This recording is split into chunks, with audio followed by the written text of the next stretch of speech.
Crux volvitur orbis. The cross stays steady while the world turns.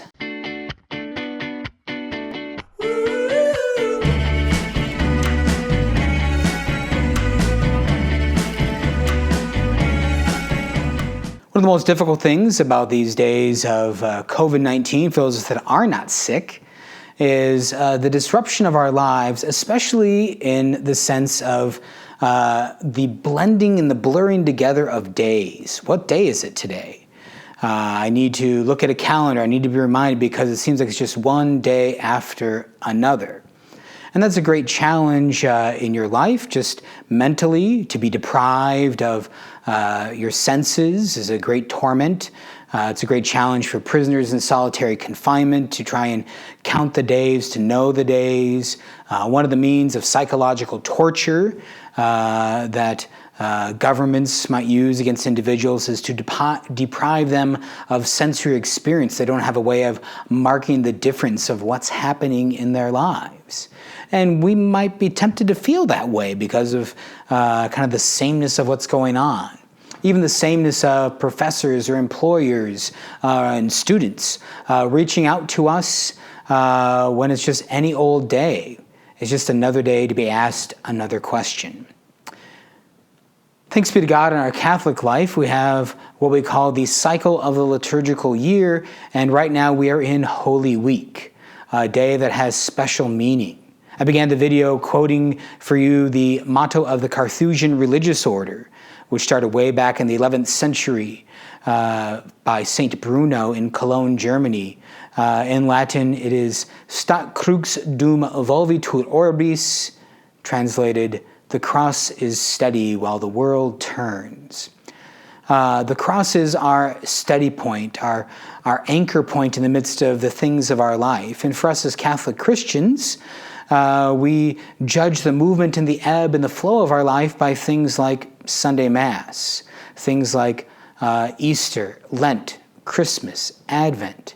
This movement and this ebb and flow of the feast days, the movable feast days, right, like Pentecost or Ascension, the fixed feasts like All Saints' Day and All Souls' Day, the Immaculate Conception.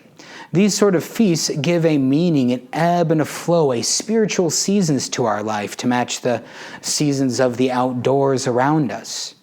But when we're deprived of these things, we start to feel the weight of their absence. We start to feel greater confusion.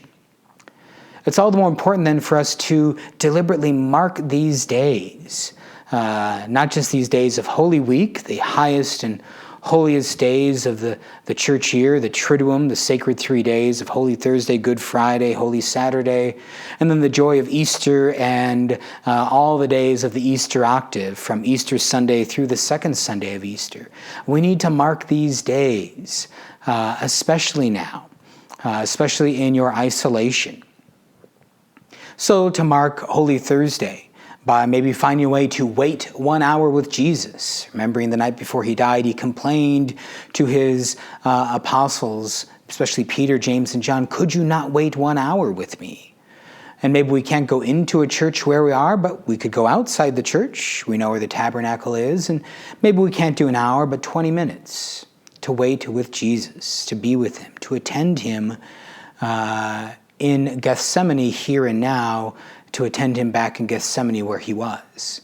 On Good Friday, to pray the Stations of the Cross, to have an attitude of fasting. On Holy Saturday, to be mindful of the fact that Christ entered the abode of the dead. Maybe to go pray at the cemetery in your time. You don't have to get out of your car, but to go and pray for loved ones who have passed away and await the fullness of the resurrection that Jesus will come to share on Easter Day, the day of the resurrection. So let's mark our days. Let's attend to our days and not be lost in just the vagueness of things going around us. I remember watching a TV show. It was on Amazon, a series I was enjoying, but after maybe the first half season of it, just really occurred to me, there was no sense of the week to these people, these characters. It was a police drama. No sense of the Sunday, marking the meaning of their lives. The cross of Jesus Christ stands in the middle of human history. All human history before it looked towards the cross. All human history afterwards is defined according to the cross. And so we should try to live our days in that same way, to mark our lives by the cross of Jesus Christ. And that way we find meaning and purpose, and it's not just another day, not just another effort of work, but rather it's a day in relation to the passion, death, and resurrection of Jesus Christ our Lord.